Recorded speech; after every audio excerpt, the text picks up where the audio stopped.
चलो जी आ जाओ।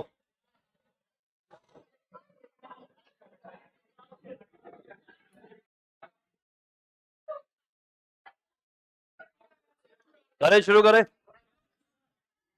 चलो भाई, देखो ये बहुत इंपॉर्टेंट है। एड्स और कैंसर, एक एक क्वेश्चन आने के चांसेस है यहाँ से। एड्स में इंपॉर्टेंट क्या है कि एचआईवी कैसे रेप्लिकेशन करेगा, एचआईवी कैसे काम करेगा, ये इंपॉर्टेंट है। ठीक है। और कैंसर में क्या आ सकते हैं, कार्सिनोजन कितने प्रकार के होते हैं, कैंसर कारक जो होते हैं कार्सिनोजन वो कितने प्रकार के होते हैं, कैंसर के ट्रीटमेंट कितनी तरह से होते हैं, और कैंसर जो है उसका परीक्षण कैसे कैसे किया जाता है, डायग्नोसिस कैसे करेंगे, है ना। Physical, chemical, biological. नहीं है, कोई भी नहीं है। चलो शुरू करें, आ जाओ भैया। एड्स की फुल फॉर्म बताओ।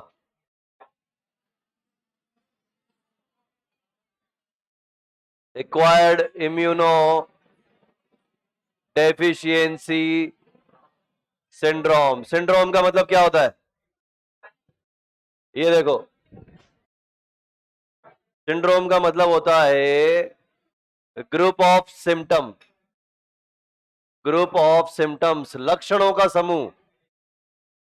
ये देखो, ग्रुप ऑफ सिम्टम्स मतलब लक्षणों का समूह।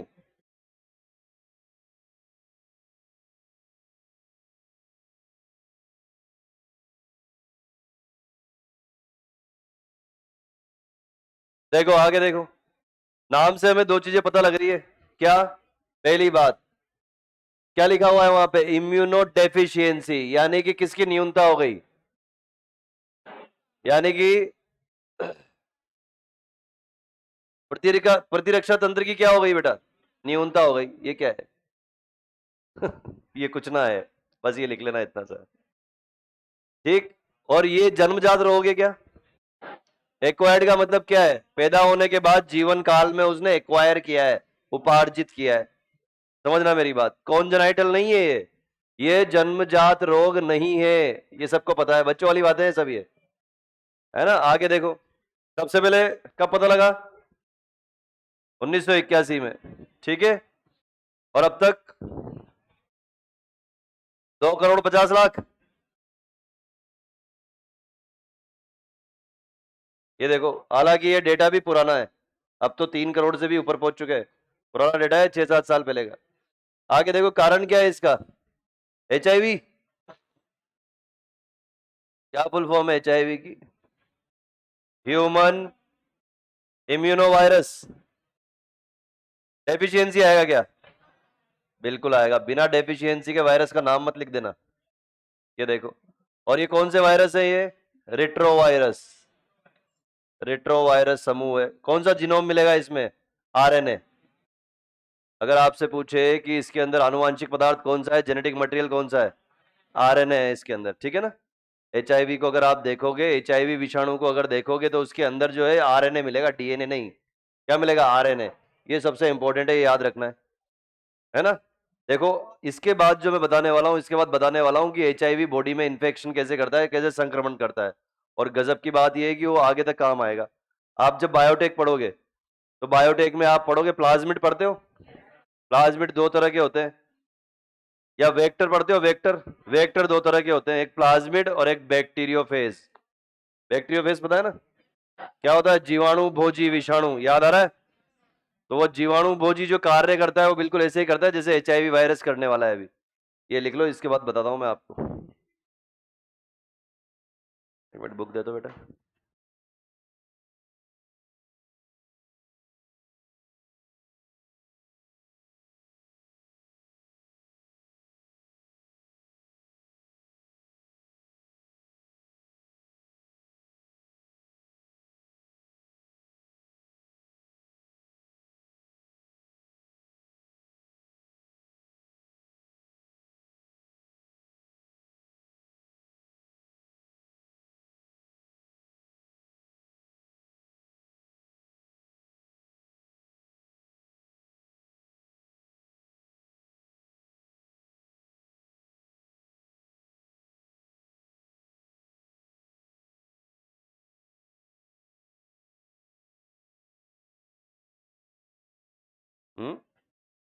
क्या हो गया, अच्छा, चलो। लिख लो बच्चों।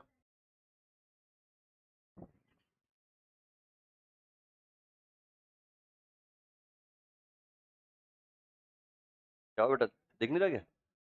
दिख रहा है? हैं? क्या हो गया इसको? क्या कुछ पूछ रही है, बता। अरे क्या कह रही है, बता। चल बाद में पूछ लेना, बाद में पूछ लेना, कोई बात नहीं। क्या जिशान सर?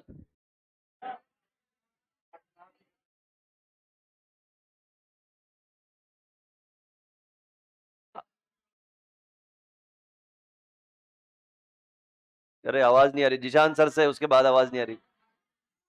एक साथ मत बोलो। किसका? कौन? मैं?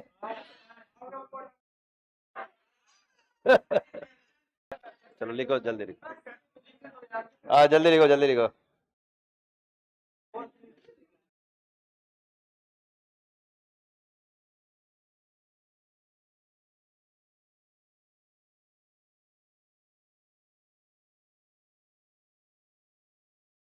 आगे बढ़े। अरे अब तो खुश हो गई। उसके नंबर भी सेव है, वो ऐसे पागल बना रहा है वो। हाँ बेटा बोल। क्या नहीं समझ में आया? क्या?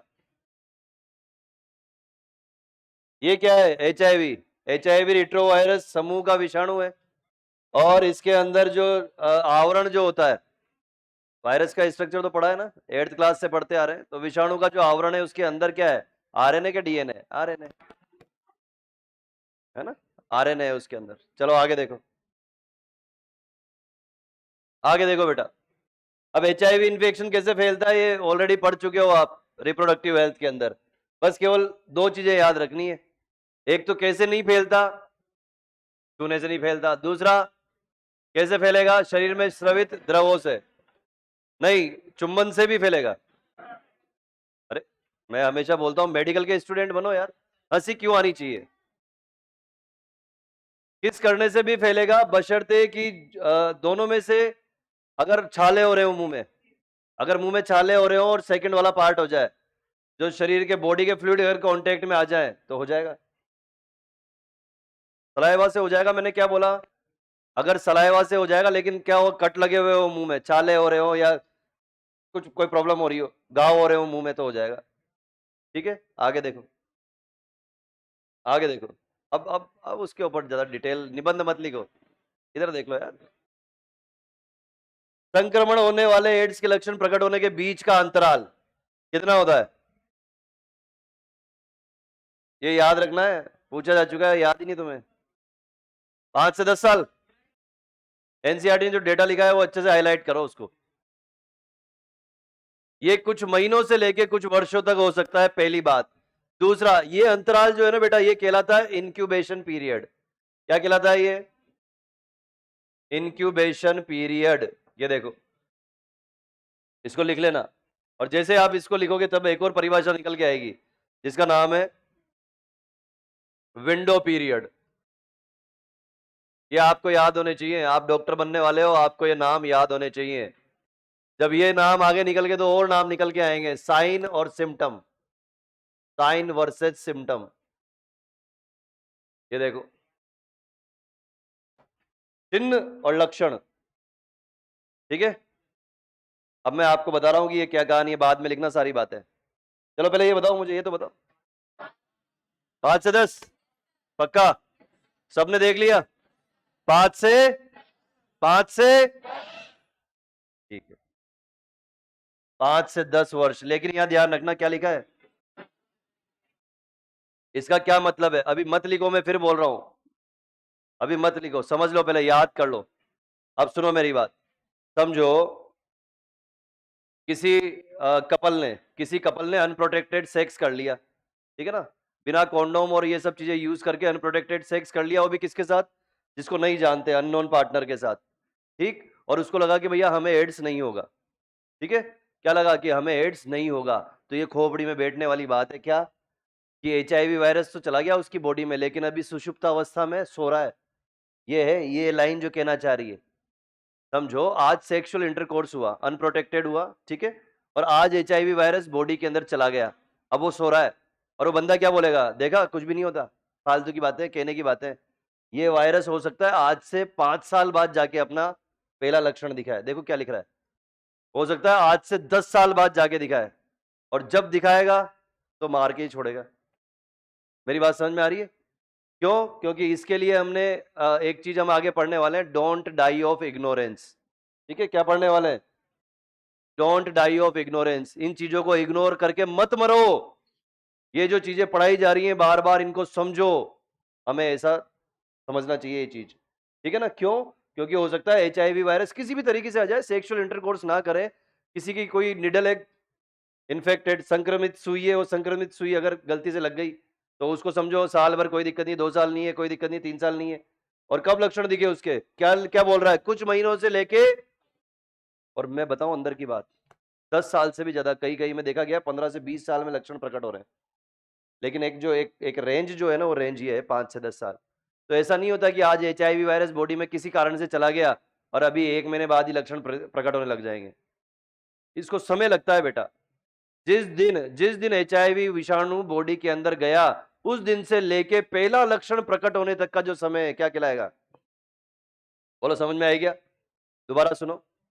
जिस दिन विषाणु शरीर के अंदर गया, उस दिन से लेके पहला लक्षण प्रकट होने तक का जो समय है, क्या कहलाएगा? Incubation period. ठीक है, हवा में देखना, हवा में याद रखना। जिस दिन विषाणु शरीर के अंदर गया, उस दिन से लेके पहला कंफर्मेटरी टेस्ट, निश्चयात्मक परीक्षण जिस दिन हो गया कि हाँ इसको एड्स है, वो समय क्या कहलाएगा? समझ में आई क्या बात? एक और एग्जांपल से समझो। स्पोरोजोइट पढ़े थे तुमने, मलेरिया पढ़ा था, याद आ रहा है सबको? तो भैया समझो कि आज मच्छर ने काटा, आज मच्छर ने काटा तो क्या चला गया बॉडी के अंदर? स्पोरोजोइट। याद आ रहा है? आज मच्छर ने काटा, बॉडी में स्पोरोजोइट चला गया, यानी प्लाज्मोडियम चला गया। वो प्लाज्मोडियम गया कब? आज। और आज से 1 दिन बाद क्या आई? बुखार। तो बुखार पहला लक्षण हुआ कि नहीं? तो आज से लेके और कल तक का जो समय है, ये क्या कहलाएगा? जैसे ही बुखार आई, हम डॉक्टर के पास गए, डॉक्टर ने कहा ठंड लग के बुखार आई है क्या? कि हाँ जी आई है। तुम एक काम करो, एक टेस्ट करवा लो, मलेरियल पैरासाइट टेस्ट। डॉक्टर ये बोलेगा हमें, डॉक्टर लिखता है, कभी देखोगे तो तुम लोग कोने पे लिखा रहता है MPT। MPT का मतलब क्या होता है? Malarial parasite test. तो आज स्पोरोजोइट अंदर गया था, कल बुखार आई थी, परसों क्या करवाया? ब्लड टेस्ट कराया परसों। तो आज से लेके परसों तक का समय क्या है? अभी समझ में आ गया होगा, क्या नहीं आया अभी भी? जिस दिन बॉडी के अंदर कोई भी पैथोजन रोग कारक जाता है, उस दिन से लेके जब उसका पहला लक्षण प्रकट होता है, वो क्या कहलाता है?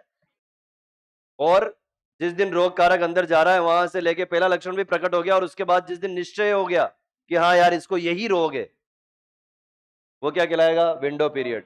याद रहेगा? आके देखो साइन और सिम्टम में क्या अंतर है। ठीक है, जब आप डॉक्टर के पास जाते हो तो डॉक्टर आपसे पूछता है, हाँ भैया बताओ क्या क्या हो रहा है आपके। तो आप जो बता रहे हो ये है सिम्टम, ये है लक्षण। आप जो बता रहे हो ये है सिम्टम, लक्षण। और डॉक्टर जो देख पा रहा है तुम्हारी बॉडी के ऊपर, वो है साइन। मेरे हिसाब से समझ में आ रहा होगा। साइन का शुद्ध हिंदी में मतलब क्या है? चिन्ह है। तो चिन्ह ये थोड़ी दिखाएगा, सामने वाले को दिखेंगे कि भैया साइन। जैसे अपन पढ़ते हैं वार्निंग साइन, पढ़ते हैं ना अपन, वार्निंग साइन का मतलब क्या होता है? खतरा है, खतरे की घंटी है। तो ये बोर्ड पे जो लगे रहते हैं, यहाँ पे ये लगा हुआ है, ये सब क्या है? ये साइन है। ये सब क्या है बेटा? साइन है, इंस्ट्रक्शंस है, ये चेतावनियां है, संदेश है, निर्देश है, ये सारी की सारी चीजें। तो साइन हम देख पा रहे हैं ना, साइन तो साइन सामने हम देख पा रहे हैं। वैसे पेशेंट के ऊपर साइन कौन देख पा रहा है? डॉक्टर। मेरी बात समझ में आ रही होगी। तो साइन और सिम्टम में क्या डिफरेंस है?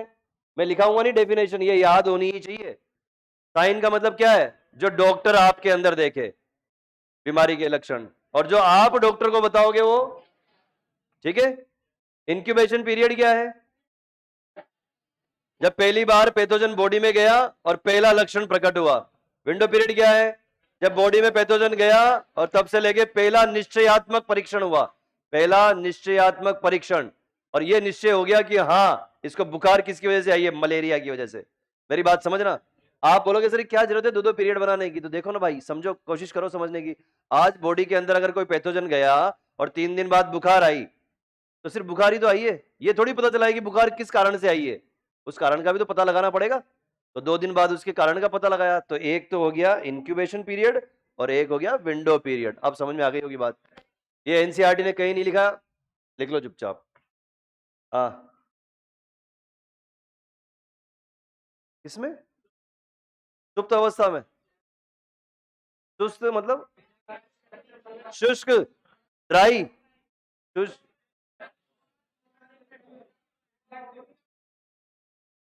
तूने क्या बोला अभी, शुष्क, सुप्त या सुषुप्त? तूने कुछ नहीं बोला? सुप्त?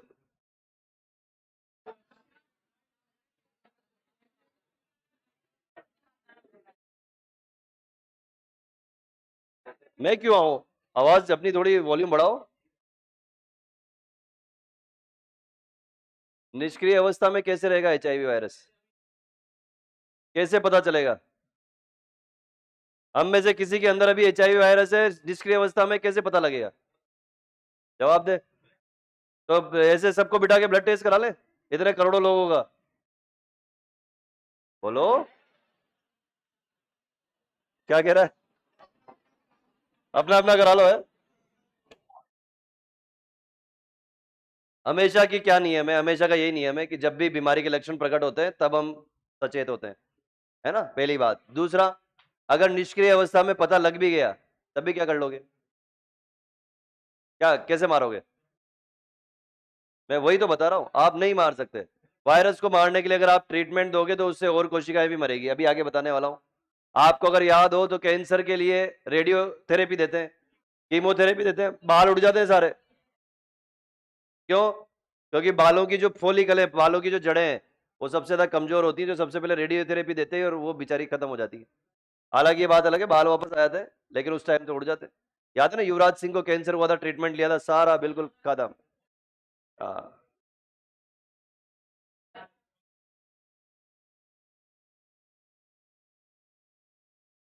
HIV, हाँ, HIV का इससे कोई लेना देना नहीं कि active form inactive form. HIV तो ट्रांसफर हो सकता है कैसे भी, उससे मतलब नहीं है। मतलब इससे है कि वो अपने लक्षण कब प्रकट करेगा, कितने दिन सोना है उसको। हम्म। क्या? हाँ, सबसे ज्यादा वो यही उम्र है होने की, 18 से 25 साल। एड्स होने की सबसे ज्यादा उम्र कौन सी? 18 से 25 साल। क्यों? समझदारी कम है? यार तुम हंसते कैसे हो? अरे ये समझ में नहीं आता, तुम क्यों हंसते क्यों? एक तो पता है, एक एक अजीब ही कहानी है। एक तो कुछ बीमारियां ऐसी जिनका नाम लेने से क्यों हंसी आती है। एड्स बोलते लोगों को ये लगता है एड्स, और सबसे बड़ी बात कि एड्स बोलते शारीरिक संबंध के ऊपर नजर जाती है सीधी। अरे क्यों यार? एड्स जो है, आपको ये जान के आश्चर्य होगा कि एड्स जो है मैक्सिमम टाइम इनसे फैलता है, सुइयों से, और ये दूसरे जो मदर से बच्चे को प्लेसेंटा के थ्रू ऐसे फैलता है मैक्सिमम टाइम।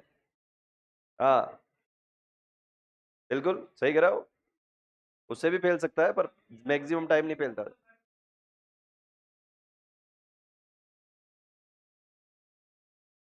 हमेशा एक डिग्निटी मेंटेन किया करो। तुम साइंस के स्टूडेंट हो, भूलो मत। हंसी नहीं आनी चाहिए। तुम दूसरों से अपने आप को अलग कैसे साबित कर पाओगे ऐसे ही? अभी तो क्या है कि तुम लोग बहुत कैजुअल अप्रोच में हो, लेकिन अगर किसी वाकई मेडिकल के स्टूडेंट से मिल गए और किसी बात पे तुम हंस गए ना, तो वो भी तुम्हें उड़ा देगा कि भाई तुम मेडिकल का स्टूडेंट है, किसका स्टूडेंट है, तुझे हंसी आ रही है इस बात पे। तो थोड़े से मेच्योर बनो इस चीज को लेके, अपने सब्जेक्ट की इज्जत किया करो। मेडिकल स्टूडेंट हो तुम लोग। देख लिया? कोई बोल मत देना मुझसे कि सिर्फ विंडो पीरियड की डेफिनेशन लिखा दो। सबने लिख ली होगी अपनी अपनी परिभाषा। फिर बोल देता हूं, एक बार लिख लेना चुपके से। पहली बार रोग कारक जब शरीर में प्रवेश करेगा, रोग कारक का पहली बार शरीर में प्रवेश, वहां से लेके पहला निश्चयात्मक परीक्षण, ये जो समय है बीच का, इसको क्या कहेंगे हम? Window period. और ये इसका तो शायद ये लिखा ही हुआ है ये। चलो आगे बढ़े।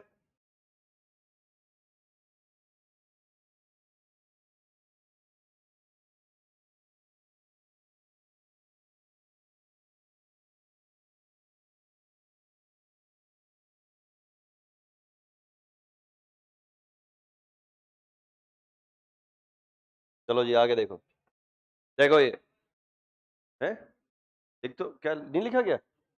2-3 लाइनें तो लिखनी है बेटा, लिखो जल्दी लिखो। किसने नहीं लिखा? लिख जल्दी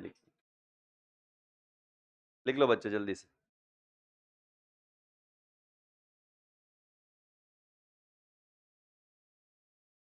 लिख लिया बेटा? चलो देखो आगे देखो, देखो ये एनसीईआरटी ने डायग्राम दिया हुआ है, ठीक है ना, और इसमें एनसीईआरटी बोल रही है कि इन्फेक्शन कैसे होगा, ठीक है, इसके बारे में बाद में बात करेंगे, पहले अपन अपनी बात करते हैं। ये देखो ये है अपनी बात, और अपनी बात क्या है वो ध्यान से देखो, इधर बोर्ड पे बाद में देखना, पहले मेरी तरफ देखो सारे। मैं सबसे पहले एचआईवी इन्फेक्शन कैसे होता है वो समझा देता हूँ आप लोगों को, ठीक है? नजर जा रही है क्या उधर बार बार? अच्छा, ये लो, अब नहीं जाएगी, अब पढ़ लो, मेरे को कोई फर्क नहीं पड़ रहा, पढ़ लो, कोई दिक्कत नहीं। और जिनको समझना है वो सिर्फ मेरी तरफ देखेंगे, तो पूरा का पूरा एचआईवी इन्फेक्शन समझा रहा हूँ, सब मेरी तरफ नजर घुमाए, ठीक है? सबका मतलब सब, जितने भी इंसान बैठे हैं यहाँ पे सब मेरी तरफ देखें। अभी भी नहीं देख रहे कुछ?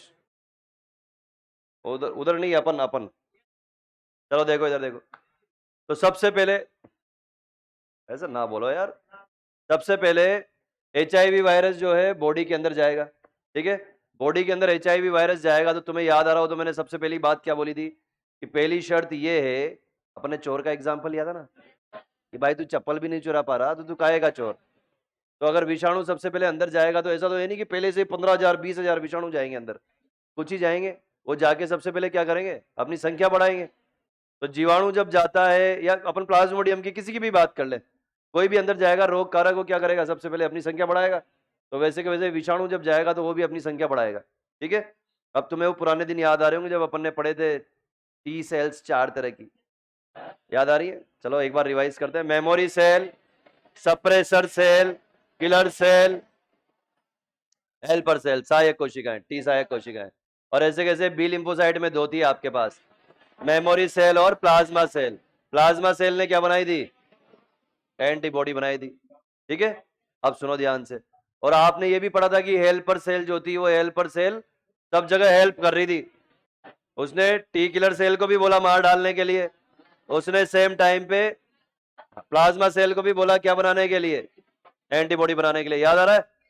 तो अगर कोई विषाणु बहुत ही घातक है और वह आपके प्रतिरक्षी तंत्र यानी इम्यून सिस्टम का सत्यानाश करना चाहता है, तो उसको किस पे अटैक करना पड़ेगा, हेल्पर सेल के ऊपर।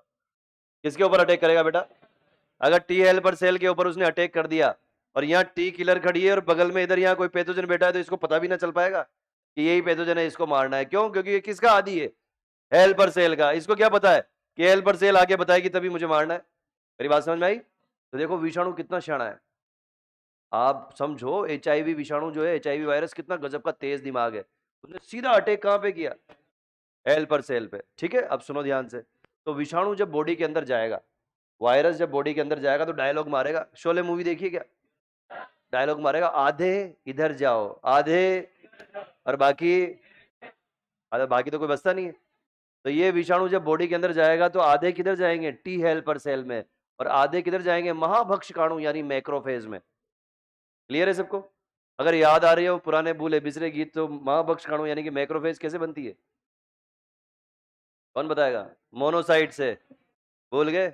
परिसंचरण तंत्र में बताया था कि अगर इन्फेक्शन बहुत बड़ा होगा, वो मैंने उसका एग्जाम्पल भी दिया था आपको, कौन सा आता था वो हेलमेट पहन पहन के आते हैं, क्या आता है?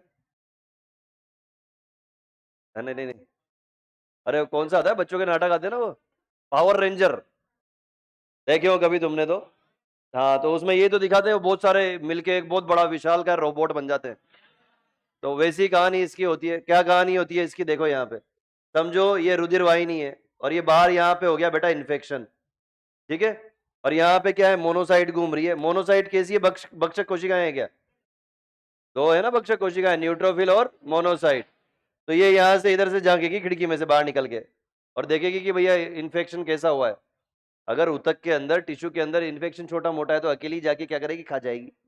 अगर वहां पे बहुत जबरदस्त इन्फेक्शन है तो ये क्या करेगी, इधर जाके आवाज लगाएगी अपने सारे दोस्तों को, बोले आ जाओ सब, ये सारे के सारे यहाँ पहुंच जाएंगे, सारे के सारे यहाँ पहुंच जाएंगे, और सब मिलके क्या बनाएगी, एक बहुत बड़ी कोशिका, जिसको क्या बोलोगे, महाभक्षकाणु। किसने बनाया है, मोनोसाइट ने। तो बहुत सारी मोनोसाइट ने मिलकर महाभक्षकाणु बनाया। क्यों? क्योंकि वहां पे संक्रमण बहुत ज्यादा था। मेरी बात समझ में आ रही है? तो बताओ अब महाभक्षकाणु भी खतरनाक है ना। तो देखो कितना तेज दिमाग है वायरस। वायरस ने पहले तो किसको मारा, टी हेल्पर को, साथ में किसको मारेगा, महाभक्षकाणु को। मेरी बात समझ में आई? तो सुनो ध्यान से, आधे इधर जाओ, किधर जाओ, टी हेल्पर सेल में, और आधे किधर जाओ, महाभक्षकाणु यानी मैक्रोफेज में। अब देखो क्या करेगा ये, इसीलिए तो इतना घातक है ये, मोस्ट ड्रेडेड है, खतरनाक है। देखो क्यों है इतना घातक, सुनो। अब एचआईवी वायरस को सबसे पहले लेके जाते हैं अपन कहां पे, मैक्रोफेज पे। ये रही मैक्रोफेज की कोशिका। इस मैक्रोफेज की कोशिका के अंदर न्यूक्लियस होगा, केंद्रक होगा, केंद्रक के अंदर डीएनए होगा, आनुवांशिक पदार्थ होगा, हाँ या ना, ठीक है ना। तो आपकी जो ये कोशिका है, इस कोशिका के ऊपर काबू कौन रखता है, केंद्रक, और केंद्रक के अंदर आनुवांशिक पदार्थ है डीएनए। सिंपल सी बात, समझ में आ रही है ना बेटा। तो ये जो मैक्रोफेज है, ये जो कोशिका है, ये इसके ऊपर जाएगा विषाणु, इसके माथे पे बैठ जाएगा, और बैठ के क्या करेगा, पूरा विषाणु अंदर नहीं जाता, वो क्या करता है, अपने आनुवांशिक पदार्थ को उसके अंदर छोड़ देता है। तो ये विषाणु आया, मैक्रोफेज के माथे पे बैठा, और इसके अंदर आनुवांशिक पदार्थ कौन सा है, आरएनए के डीएनए। आरएनए को कहां छोड़ देगा, अंदर। इस आरएनए को अंदर छोड़ा, ठीक है। अब क्या करेगा, अगर आपको याद हो तो जैसे आतंकवादी क्या करते हैं, प्लेन हाईजैक कर लेते हैं, ये अपने शरीर का आतंकवादी है। कौन, विषाणु। विषाणु ऐसे काम करता है, कोशिका का सिस्टम पकड़ लेता है वो। कैसे, देखो ध्यान से। तो ये अंदर उसने आरएनए छोड़ दिया, आरएनए को अंदर छोड़ा। अब ये चाहता है कि इसके पूरे सिस्टम को हैक कर लूं मैं, इसके पूरे सिस्टम पे मैं अपना काबू कर लूं। तो ये आरएनए को किस में बदल देगा, डीएनए में। अपने आरएनए को डीएनए में बदल दिया जाएगा। जो अंदर आया था वो क्या था, वायरल आरएनए, अब वो किस में बदल दिया जाएगा, वायरल डीएनए में। कौन बदलेगा, रिवर्स ट्रांसक्रिप्टेज एंजाइम। कौन बदलेगा। अब क्या करेगा ये, अब ये अपने वायरल डीएनए को न्यूक्लियस के अंदर भेज के इस कोशिका के डीएनए के साथ चिपका देगा। अब जैसे ही इस कोशिका के डीएनए के साथ ये वायरस का डीएनए चिपकेगा, ये उसके डीएनए के ऊपर काबू कर लेगा। मेरी बात समझ आई। पिस्तौल रख देगा उसकी कनपटी पे। सुनो ध्यान से, किसकी कनपटी पे पिस्तौल रख दी, कोशिका के डीएनए की कनपटी पे। वायरल डीएनए ने क्या बोला, तेरे से जो कहा जाए चुपचाप वही करना है तुझे। अब तो बोलेगा हाँ बताओ साहब क्या करना है, चुपचाप आरएनए बनाता रहे। मेरी बात समझ में आ रही है, चुपचाप आरएनए बनाता रहे। तो वो आरएनए बना देगा, बहुत सारे 3 4 5 6 आरएनए बना देगा। ये आरएनए बाहर निकलेंगे, इनका क्या हो जाएगा, कोटिंग हो जाएगी, आवरण हो जाएगा। बताओ क्या बन गए, विषाणु।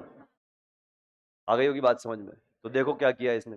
तो ये क्या करेगा, ये उस कोशिका को जब तक यूज करेगा, उस कोशिका का जब तक उपयोग करेगा, जब तक बहुत सारे वायरस आरएनए ना बन जाए, ठीक है। तो कोई आपसे पूछे कि एचआईवी संक्रमित अगर कोई कोशिका है, वो कब तक जिंदा रहेगी, जब तक कि वो आरएनए बनाती रहेगी। ऐसे तो होता है, पिक्चर में भी तो ऐसे दिखाते हैं। आतंकवादी जो होता है, जब तक उसके काम का रहता है बंदा, तब तक जिंदा रहता है, मार देता है गोली, उसको मार, सेम है। देखो बिल्कुल वैसा ही काम है इसका भी। मेरी बात समझ में आई। इसीलिए इसीलिए मैक्रोफेज को, महाभक्षकाणु को एचआईवी फैक्ट्री बोला जाता है। बन गई ना एचआईवी फैक्ट्री। एक आया था वायरस, और दिन दनादन दिन दनादन दिन दनादन बहुत सारे वायरस बनाया जा रहा है। तो महाभक्षकाणु क्या बन गया, वो मैक्रोफेज क्या बन गई, उसके लिए फैक्ट्री का काम कर रही है। एचआईवी फैक्ट्री बोलते हैं उसको।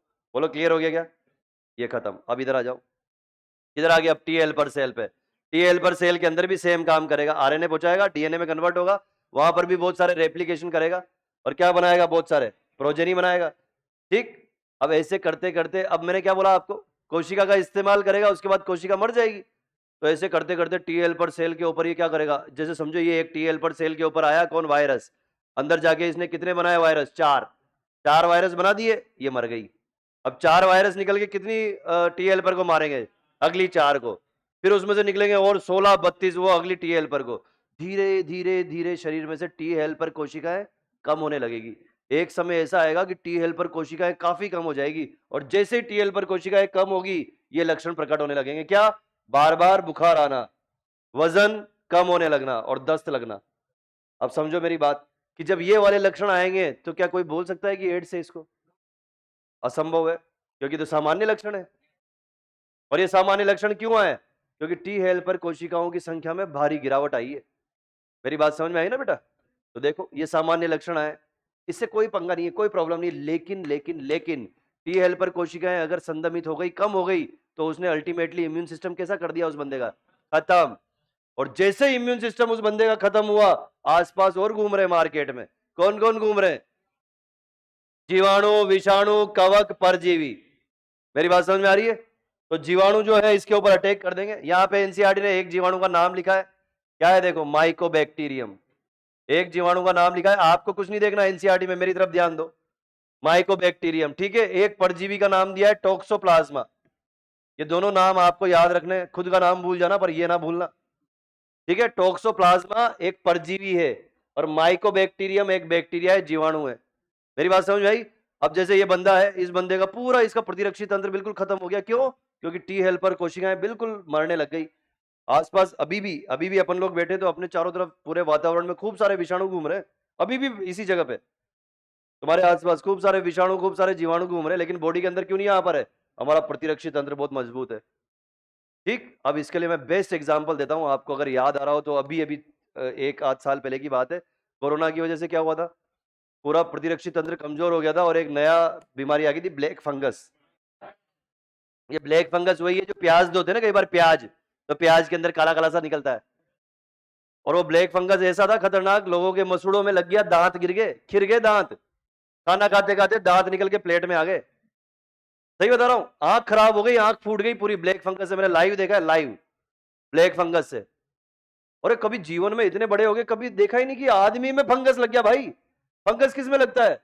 निर्जीव वस्तुओं में, जैसे फुट्टे पे लग गया, कागज पे लग गया, इन पे लग गया, आदमी में फंगस लग गया। बताओ।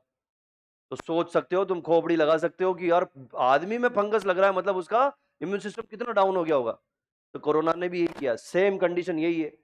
एचआईवी वायरस भी यही करता है, उस एचआईवी वायरस के जैसे ही बॉडी के अंदर जाता है, वो उसके प्रतिरक्षी तंत्र को इतना कमजोर बना देता है।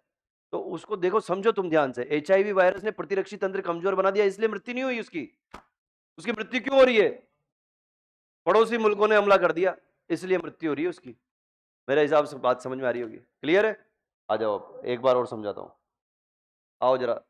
विषाणु शरीर में प्रवेश करेगा और उसी समय पे साथ साथ एक तरफ जाएगा मैक्रोफेज में, और एक तरफ, जब मैक्रोफेज में जाएगा तो उसके पास क्या है? आरएनए को किस में बदल देगा? कौन से एंजाइम से बदलेगा? क्लियर है?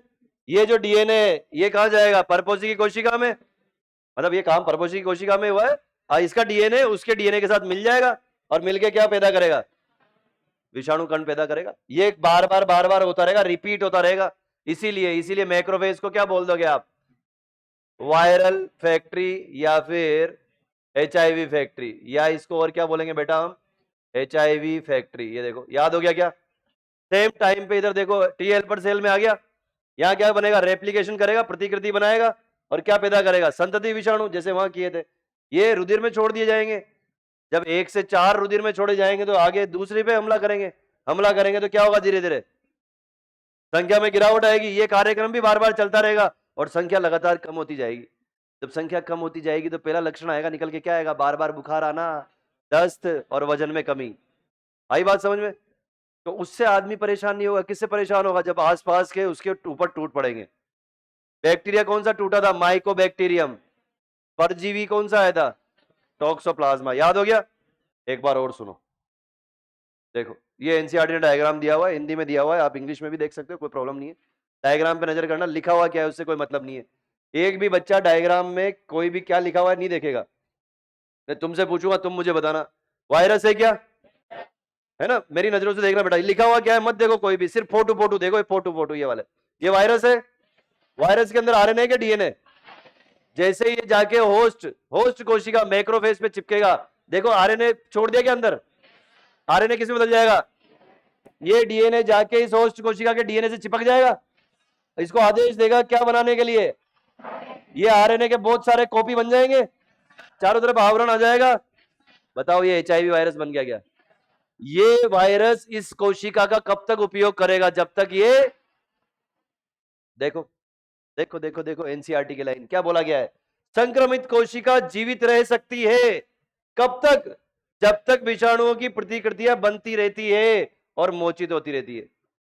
और जब इसने इसका काम करना बंद कर दिया, इश्क आऊं, समझ गए मेरी बात? अब मैंने यही बात तुम्हें 3 बार समझा दी, एक एक बच्चे को समझ में आ गई होगी। सबको याद हो गया? उधर पीछे, बहुत बढ़िया बेटा, चलो शुरू हो जाओ। सबसे पहले टाइटल डालो ये, रिट्रोवायरस की प्रतिकृति। प्रतिकृति मतलब रेप्लिकेशन। रेप्लिकेशन, रेप्लिका समझते हो ना? रेप्लिका, कॉपी, हूबहू वैसा का वैसा बनाना, ठीक है। ये लिखो टाइटल, रिट्रोवायरस की प्रतिकृति, लिख लिया? हाँ लिखो। रेट्रोवायरस की प्रतिकृति, केवल टाइटल लिखना है। रेट्रोवायरस की प्रतिकृति यानी रेप्लिकेशन, लिख लिया ना बेटा? अब इधर आ जाओ, कहाँ गया ये रहा। अब ये लिखो, ऐसे कैसे बनाना है इसको, और बिल्कुल फ्रेश पेज पे बनाना। जब भी तुम्हें HIV वायरस रिवीजन करना है, केवल ये डायग्राम देखना, सारे काम हो जाएंगे। कोई जरूरत नहीं एनसीईआरटी पढ़ने की, इससे काम हो जाएगा।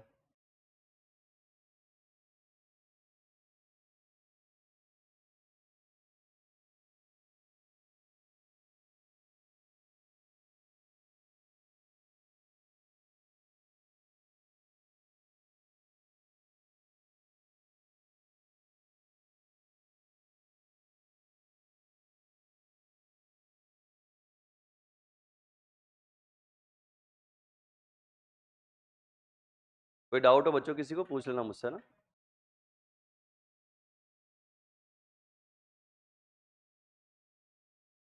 सब लोग लिख रहे हैं?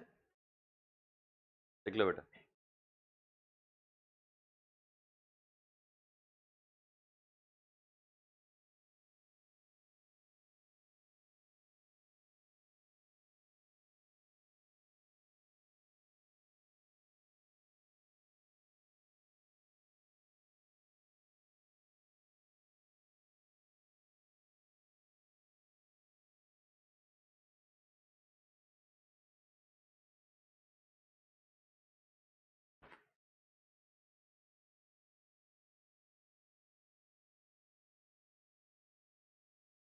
हाँ बेटा।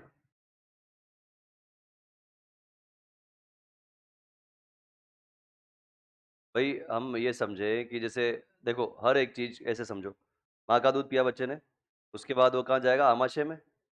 आमाशय में जो भी अवशोषित होना है वो अवशोषित हो जाएगा, बाकी सब निकल जाएगा। कहने का मतलब ऐसा कहीं पर भी नहीं है कि सीधा वो किसी रुधिर के संपर्क में आ गया हो दूध सीधा। मेरी बात समझ में आ रही है? अगर वो कहीं घाव हो रहा हो या कोई ऐसा हो रहा हो तो हो सकता है।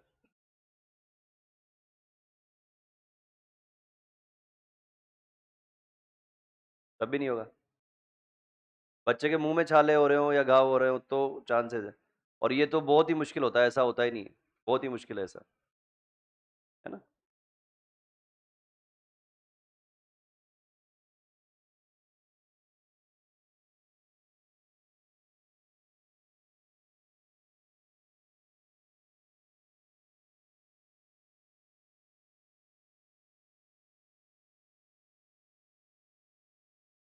इसलिए बेटा क्योंकि हम केवल एक ही, ये देख, दो तरीके पढ़ रहे हैं हम केवल, कि वायरस जो है ऐसे दो तरीके से हमला करता है। तो हम जब तक इधर वाले पे काम करने लगते हैं तब तक उधर कुछ गड़बड़ कर देता है, उधर पे काम करते हैं तो इधर कर देता है। अब हमें लगे कि क्यों ना दोनों पे एक साथ काम करें। दोनों पे एक साथ काम करते तो इसके पास 6 से 7 तरीके और हैं बॉडी की इम्यून सिस्टम को खत्म करने के लिए। अभी तो हम दो तरह के पढ़ रहे हैं। ये लिम्फ नोड होते हैं ना हमारी बॉडी के अंदर, एक तो कहाँ होते हैं लिम्फ नोड में, बताया टॉन्सिल होते हैं एक तो, एक अंडर आर्म्स में होते हैं और एक यहाँ होते हैं जहाँ हम बेल्ट बांधते हैं। तो सबसे पहले ये लिम्फ नोड पे भी हमला कर देता है। तो हम केवल दो ही तरीके पढ़ रहे हैं, ऐसे कम से कम इसके ऊपर 5 से 6 तरीके हैं इसका इलाज। नहीं, इसीलिए तो मैं बोल रहा हूँ ना, इसीलिए तो इलाज नहीं कर पा रहे हम, क्योंकि इसके संक्रमण के तरीके अलग अलग है, बार बार बदलते रहते हैं। ऐसा है। भाई अपन ने कोरोना वायरस के लिए वैक्सीन बनाई थी, फिर थोड़े दिन में वो उसका वो वेरिएंट चेंज हो गया था, याद आ रहा है? फिर वेरिएंट चेंज हो गया तो फिर बनाएंगे वैक्सीन, वैसा है। क्या? एड्स का इलाज कहाँ कर पा रहे हैं? अब बहुत बड़े बड़े साइंटिस्ट बैठे हुए हैं। हाँ तो बनाओ ना बेटा, बनाओ, अच्छी बात है, तुम करो। हाँ संभव है, अगर उस पॉइंट तक पहुंच गए। मैं क्या बनाऊं? मेरे से बड़े बड़े दिग्गज लोग बैठे हैं जो इतने बरसों से लगे हुए हैं, अपनी जान मतलब उन्होंने कुर्बान ही कर दी, यूं मान लो 20-20 साल से लगे पड़े हैं कि कुछ ऐसी कोई दवा बन जाए जिससे ठीक हो जाए लोग। अभी देखो, कई बार क्या होता है ना, संक्रमण बेचारे, कई ऐसे लोग होते हैं जो बिल्कुल, मैं तो कहूंगा बेगुनाह ही है। अब कोई समझो ब्लड डोनेट करने गया या कोई ब्लड लेने के लिए गया और उसको गलती से ऐसा ब्लड चढ़ गया या कुछ हो गया तो बेचारा वो तो बेवजह मारा गया ना, खत्म है।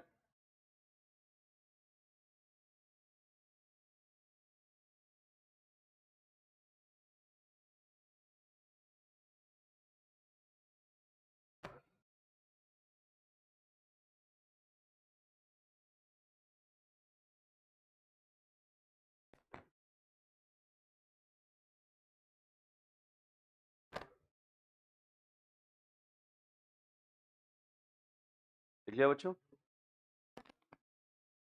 मुझे बता, क्या नहीं दिख रहा?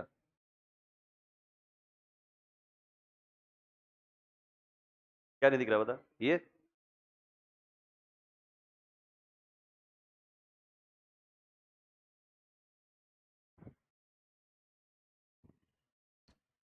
जागो मोहन प्यारे, क्या बेटा?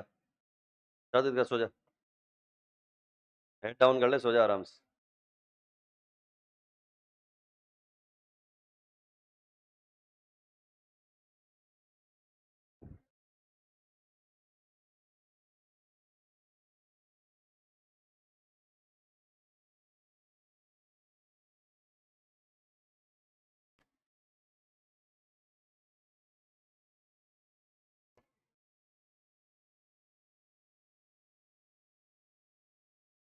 लिख लिया बच्चों?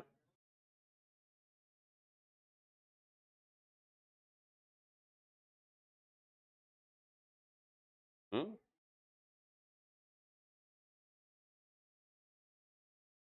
हम्म क्या बेटा? नहीं, सभी वायरस नहीं मारेंगे। जो खतरनाक वायरस है, जिनसे प्रतिरक्षी तंत्र कमजोर हो रहा है, वो मारेंगे, है ना? क्योंकि टीएल पर सेल की संख्या में कमी होने की वजह से ही तो लक्षण आए पहले।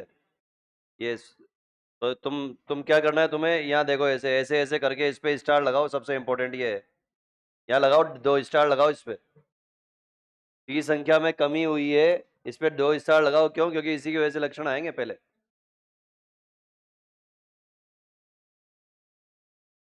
देख लिया?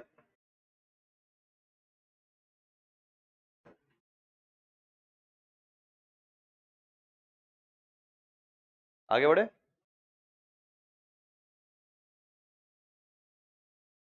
कहाँ तक लिखा रहा तूने?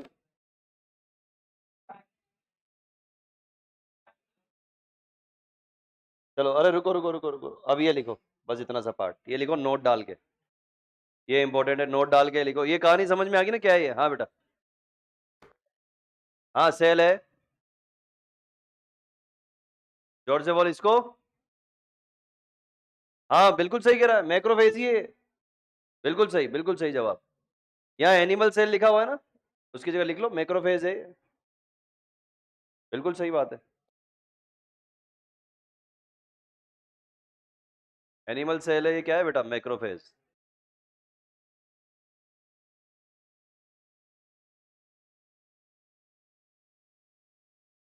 बस लिखने पे ध्यान मत दो, समझने पे भी ध्यान दो।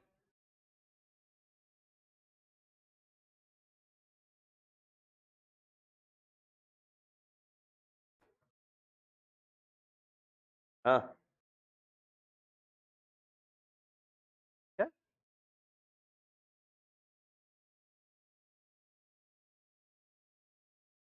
हाँ, प्रोलोंग करेगा बस केवल, इसके आगे संक्रमण को थोड़ा सा कम कर देगा। संक्रमण की जो दर है उसको कम कर देगा। ये लिखा है, अभी लिखाऊंगा आगे। एंटी रिट्रोवायरल ड्रग जो होती है, ये क्या करती है? बस केवल उस आदमी को अगर 2 साल में मर रहा हो तो उसको बोल देती है कि भैया ये खा ले, 3 साल बाद मरेगा, लेकिन मरेगा जरूर। एनसीईआरटी ने भी लिखी है यही लैंग्वेज। चलो लिख लिया ना लास्ट वाला? आगे देखो, इधर आ जाओ आगे। यहां तक क्लियर है सबको?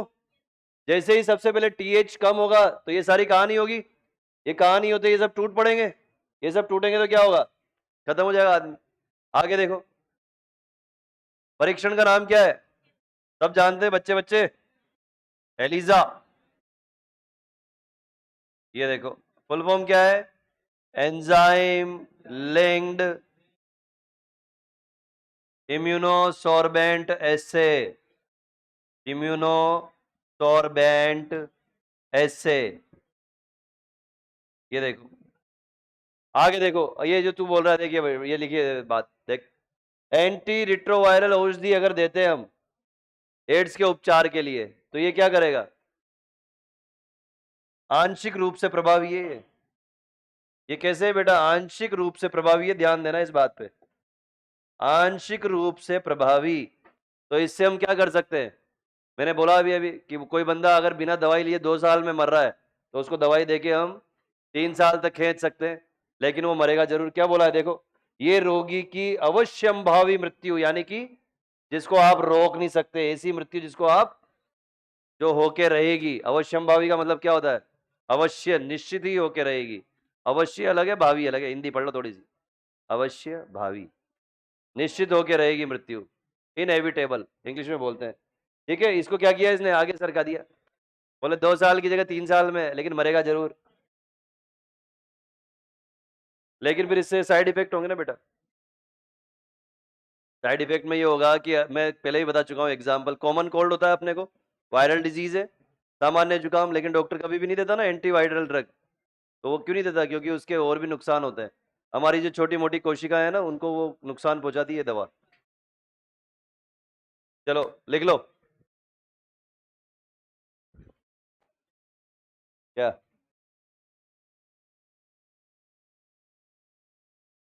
लिख लो भाई। एड्स खत्म, अब कैंसर पढ़ेंगे।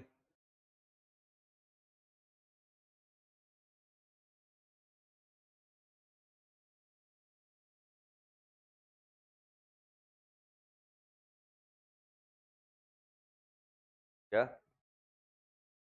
अब अपने पास एक तो बच रहा है इवोल्यूशन और एक एनिमल ब्रीडिंग।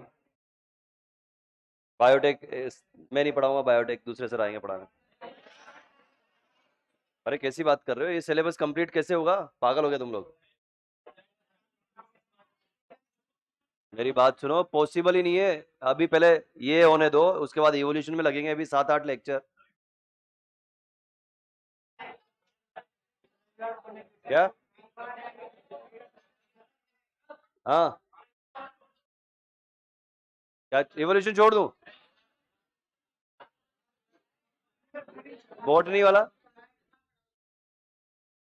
मेरी बात सुनो, मेरी बात सुनो, मेरी बात सुनो, बायोटेक पढ़ लो जो भी पढ़ा रहा है उससे। मेरी बात तो सुनो।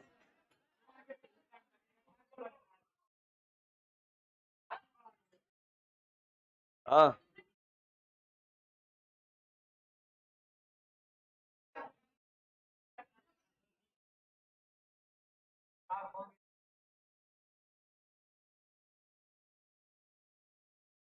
एड्स के समाधान देखो।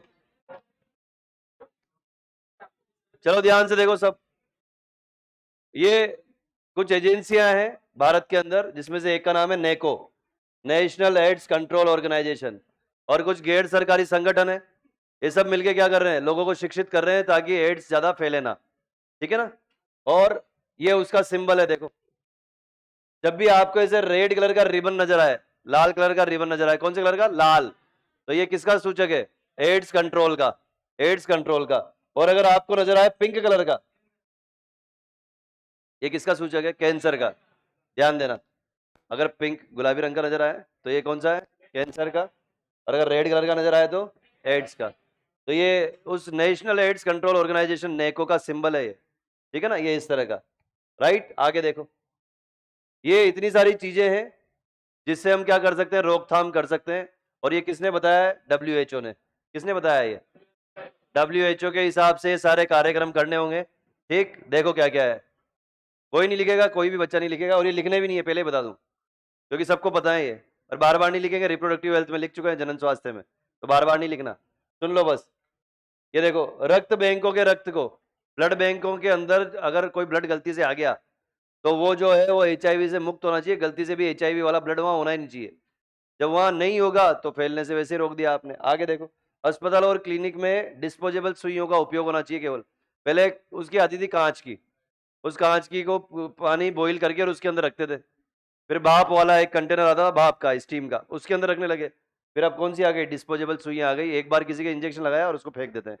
ठीक है, आगे देखो। कंडोम का मुफ्त वितरण, तो हम पढ़ चुके हैं वहां पे निरोध। सरकारी जितने भी PHC है, प्राइमरी हेल्थ सेंटर, वहां पे मुफ्त वितरण किया जाता है। ड्रग के कुप्रयोग, ध्यान देना, दुरुपयोग नहीं है। क्या दिया हुआ है? कुप्रयोग। ठीक है, इसको नियंत्रित करना। भाई ड्रग्स का दुरुपयोग थोड़ी होता है, कुप्रयोग ही होता है, गलत तरीके से यूज करते हैं लोग।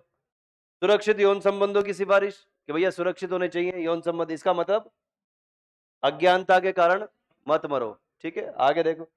ये सबसे इंपॉर्टेंट है, बस तुम अकेला केवल ये लिख लेना लास्ट वाला। सुग्राही समष्टि में HIV के लिए नियमित जांच को बढ़ावा देना। ऐसी समष्टि, ऐसी पॉपुलेशन जहां पे लगता है कि यार यहाँ सबसे ज्यादा HIV फैल सकता है, वहां पे लगातार उनका चेकअप होना चाहिए। मेरी बात समझ में आ रही है ना? ऐसे एरिया जहां पे प्रोस्टिट्यूशन होता है, समझते हो क्या? वेश्यावृत्ति जहां पे होती है, उस एरिया के अंदर ये फैलने के चांसेस ज्यादा है। तो उनका क्या करेंगे, हम समय समय पर उनका टेस्ट करवाएंगे, ठीक है, ताकि पता लग जाए कि भैया HIV वाकई फैल रहा है क्या। और अगर ये फैल गया तो फिर मृत्यु के सीधे सीधे संकेत हैं, ठीक है ना। तो लास्ट वाला इंपॉर्टेंट है, ये कहीं नहीं लिखा आपने, बाकी कोई भी नहीं लिखेगा, यहां से लेके यहां तक कोई कुछ ना लिखेगा।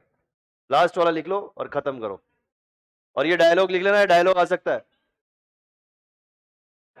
क्या? नहीं नहीं नहीं, लिखो लिखो आराम से, कोई नहीं, घबराओ मत, लिखो लिखो, ये जरूर लिखना। ये क्वेश्चन में आ जाएगा, अज्ञानता के कारण मत मरो। ये कथन किस किस बीमारी के लिए उपयुक्त है? एड्स। ये मत लिखना बेटा, है ना, ऊपर के ये पॉइंट मत लिखना, सिंपल है, कोई खास नहीं है। वो लिख लो, नेको लिख लो और एनजीओ लिख लो। एनजीओ मतलब गैर सरकारी संगठन, लिखो क्या? गैर सरकारी संगठन। क्या ड्रग का क्या लेना देना है? ऐसे तो मत कर यार। रिप्रोडक्टिव हेल्थ में बोला था ना हमने, जनन स्वास्थ्य में। अगर कोई ड्रग्स ले रहा है, तो ड्रग्स ले रहा है तो वो इधर इंजेक्शन लगा रहा है, दूसरे के भी लगा दिया तो फैल जाएगा ना। वही तो है, ड्रग्स के कुप्रयोग को नियंत्रित करना। हाँ बेटा। हाँ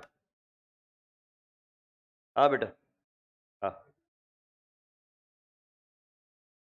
ये जरूर लिखना, ये भाई साहब जो बोल रहे हैं ऐसे यूं करके, ये डांस नहीं कर रहे हैं, तुणक तुणक तुण, मना कर रहे हो? तुम्हें क्या लगा दलेर मेहंदी ये डांस कर? हम्म, हाँ बोल। क्या?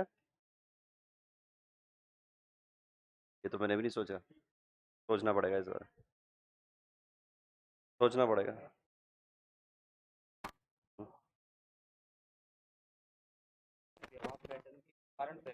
हम्म, ये क्या लिखा हुआ है? मतलब जानबूझ के पागल बनना, है ना। हमें पता है कि यहाँ पर समझो कि बहुत ज़्यादा ये दूसरी तरह की सिरिंज यूज़ की जा रही है, फिर भी जानबूझ के हम वहाँ जाके और उससे इंजेक्शन लगवा रहे हैं। सचेतन का मतलब जानबूझकर। व्यसन पदार्थ होते हैं ना, जो नशे के लिए यूज़ करते हैं, वो नशीले पदार्थ जिनकी लत लग जाती है। एक तो क्या, मादक, मादक मतलब नशीले, और व्यसनी मतलब जिनकी लत लग जाती है।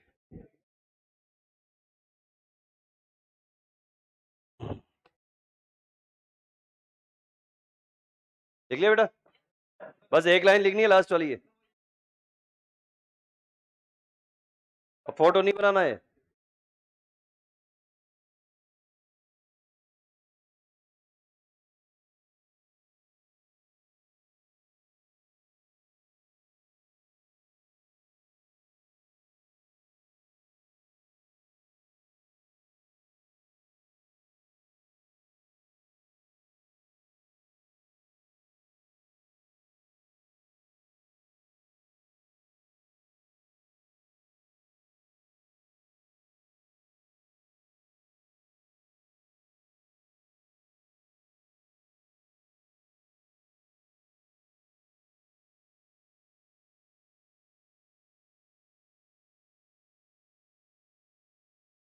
लिख लिया?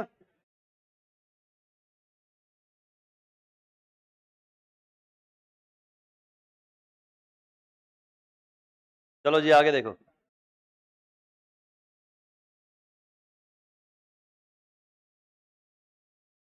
आगे देखो जी, कैंसर। देखो, अब यहाँ पे कहाँ पे क्या क्या ध्यान देना है आपको, देखो, ठीक है। समझने पे ज्यादा ध्यान दो, मैं फिर बोल रहा हूँ, लिखने पे ज्यादा ध्यान मत दो। समझ में आ जाएगा तो क्वेश्चन कर दोगे आराम से। अगर आपसे पूछा जाए कि पूरे विश्व में मौत का सबसे प्रमुख कारण क्या है, एड्स है या कैंसर है? कैंसर। भारत में प्रतिवर्ष 1 मिलियन, कितने? 1 मिलियन। ये देखो 1 मिलियन का मतलब क्या हो गया? 10 लाख। 10 लाख से भी ज्यादा लोग भारत में कैंसर से मर जाते हैं। वहां क्या पूछा है? विश्व भर में। यहाँ का क्या पूछा है? भारत में। ध्यान देना, उल्टा कर सकता है वो क्या लिख देगा? भारत में मौत का प्रमुख कारण और विश्व में प्रतिवर्ष। याद नहीं रहेगा आपको, इसलिए खोपड़ी में बिठा लो। पूरे विश्व में सबसे अगर प्रमुख कारण है मौत का तो कौन है? कैंसर। और भारत में हर साल किससे ज्यादा? 10 लाख से भी ज्यादा, 1 मिलियन से भी ज्यादा मारे जाते हैं लोग। ठीक है, आगे देखो। अब समझने की कोशिश करना भैया, कोई नहीं लिखेगा। करूं, स्टार्ट करूं? देखो इधर, हमारे शरीर के अंदर कुछ खासियत होती है बेटा।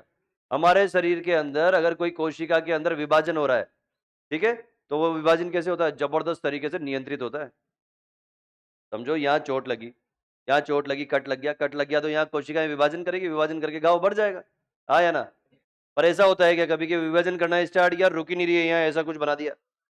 नहीं होता ना। इसका मतलब कैसी होती है? बहुत गजब नियंत्रित होती है। शानदार तरीके से कैसी होती है बेटा? नियंत्रित होती है। मेरी बात समझ में आ रही है? क्लियर है सबको? आगे देखो। दूसरा, अगर किसी कोशिका के अंदर क्या हो गया? संक्रमण हो गया। ध्यान दो, अगर किसी कोशिका में संक्रमण हो गया, ठीक, और संक्रमण हो गया, और मैं तो कह रहा हूं संक्रमण ही ना हो, मैं तो कह रहा हूं उस कोशिका के अंदर वृद्धि हो रही है लगातार, कोशिका के अंदर लगातार वृद्धि हो रही है, विभाजन हो रहा है, ठीक है, पागलों की तरह विभाजन कर रही है कोई कोशिका। एक सीधी सादी कोशिका आएगी और उसके जैसे कांटेक्ट में आएगी, उसको क्या बोलेगी? पागल है क्या? इतना विभाजन थोड़ी करते हैं, बंद कर इसको। मेरी बात समझ आई? तो बंद कर देगी वो, बोले हाँ यार तू सही कह रही है। इसको बोलते हैं कॉन्टेक्ट इनहिबिशन। मेरी बात समझ में आई? एक कोई कोशिका जिसमें लगातार विभाजन हो रहा है और वो वृद्धि करती जा रही है, जब ये सामान्य प्रसामान्य कोशिका के कांटेक्ट में आती है, संपर्क में आती है, तो ये वृद्धि करना बंद कर देती है। इसको क्या बोलते हो आप? Contact inhibition. ये लिखूंगा अभी मैं आपको, ठीक है। लेकिन लेकिन अगर ये दोनों की दोनों जो विशेषताएं हैं, आपकी कोशिकाओं की दो विशेषता क्या हुई? दोबारा सुनो। पहली विशेषता क्या है कोशिका की? कि उसके अंदर वृद्धि होती है, शानदार विभाजन होते हैं, लेकिन कैसे होते हैं? नियंत्रित। यह है सामान्य कोशिका की पहली विशेषता। दूसरी विशेषता क्या है? जब कोई भी अति विभाजित कोशिका या विभाजन बहुत ज्यादा हो रहे हैं, सामान्य या प्रसामान्य कोशिका के संपर्क में आती है, तो क्या हो जाती है? चुप बैठ जाती है। ये क्या है? सामान्य कोशिकाओं की दो विशेषता।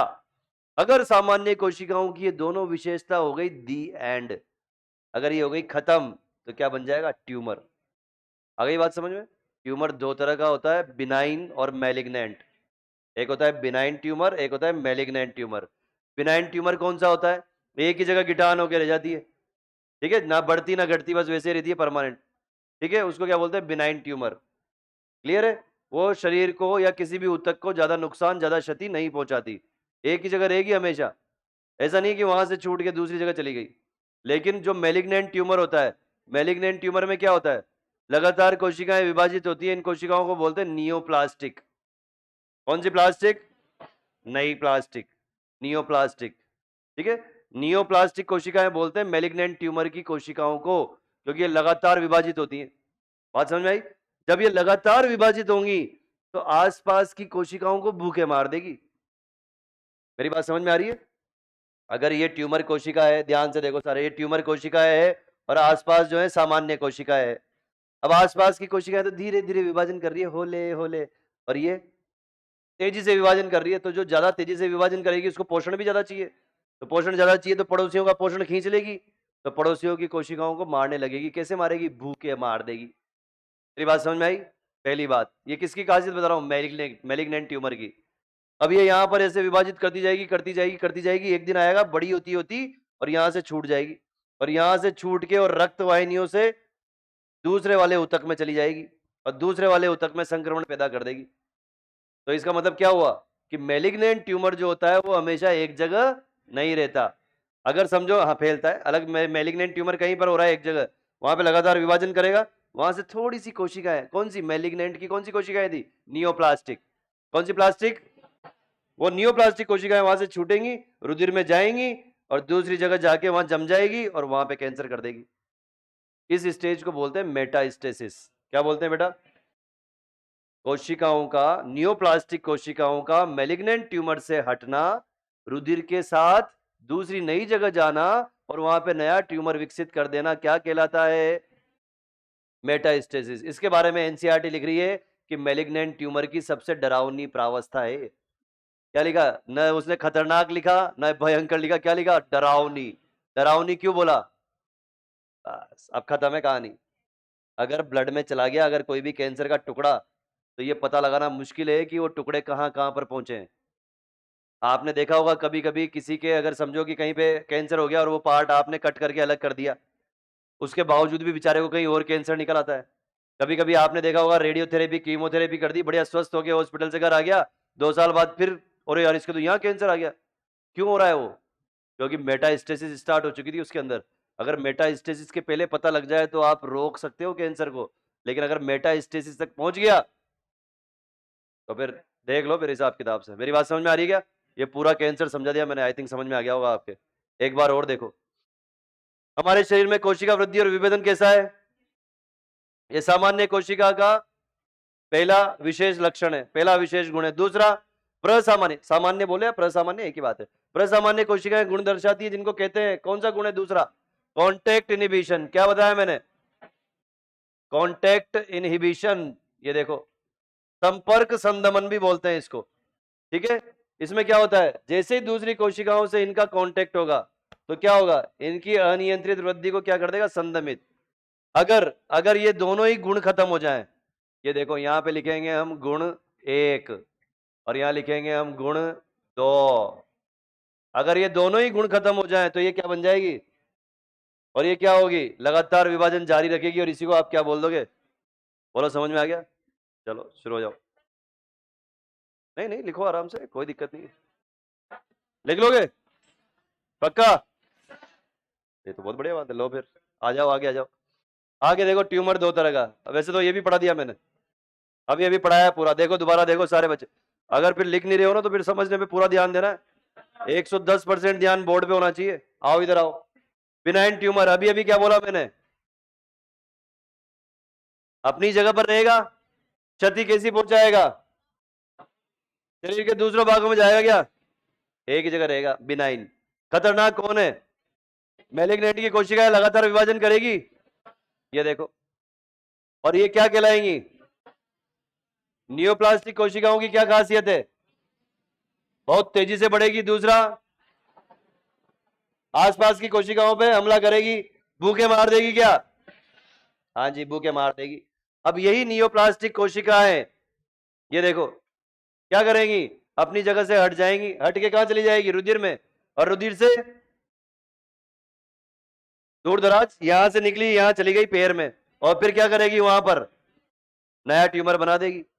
मेरी बात समझ में आई? तो जहां पर मैलिग्नेंट ट्यूमर हुआ है वहां से हटी, यानी उतरी, वहां से उतरी और उतर के कहां गई? रुधिर में। और रुधिर से बहती बहती दूसरे अंगों में गई और वहां पे नया ट्यूमर बना दिया। तो ये जो है इसी को क्या बोलते हो? और यही क्या है? सबसे डरावना गुण है। आ गई बात समझ में? आगे देखो, आगे देखो, कैंसर के कारण क्या है? तो जब भी कैंसर का कारण आता है तो एक नाम जरूर आता है, कार्सिनोजन, कार्सिनोजन, कार्सिनोजन। कैंसर कारक को क्या बोलते हो इंग्लिश में आप? कार्सिनोजन मतलब कैंसर कारक। ये देखो, कैंसर कारक जो है बच्चे 3 तरह के होते हैं।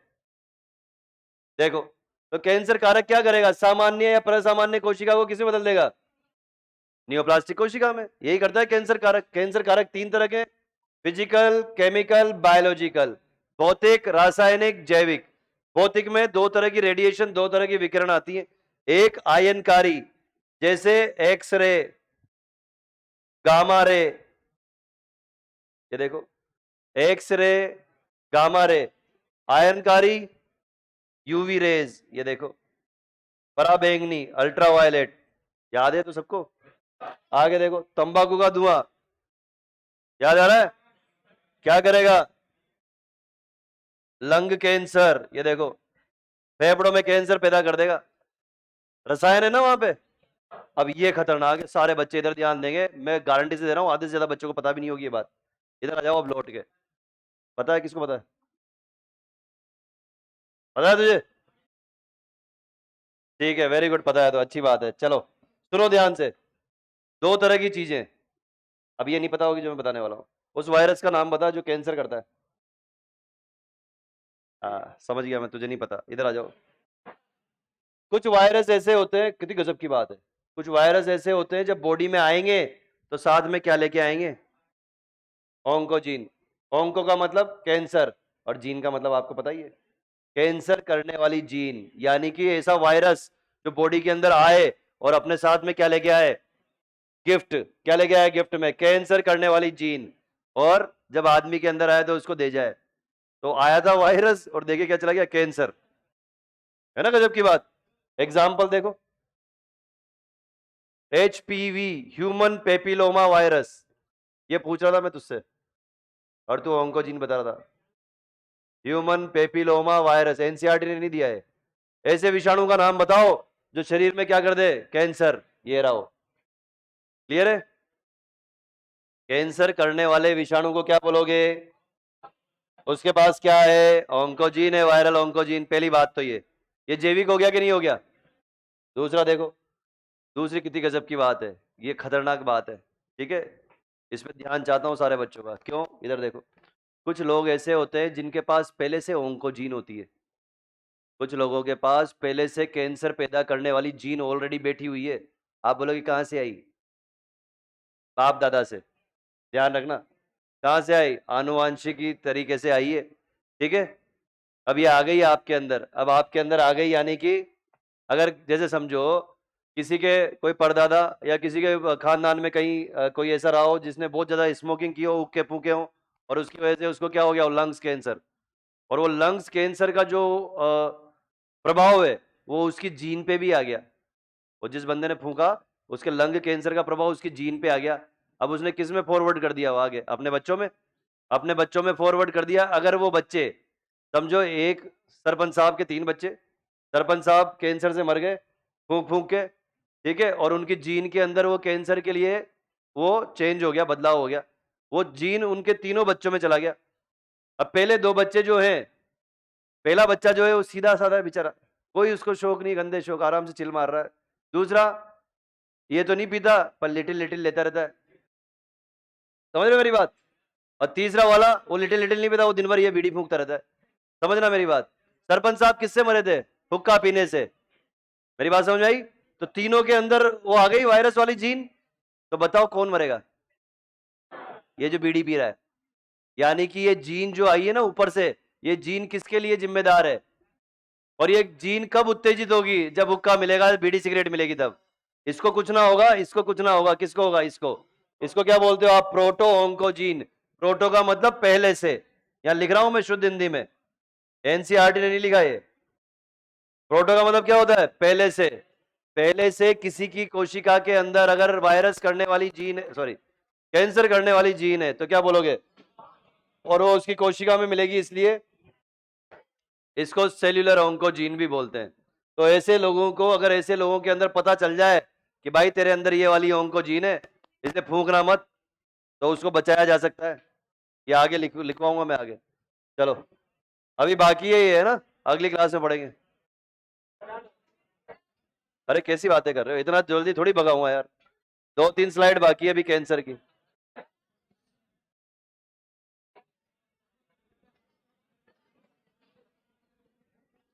जाओ।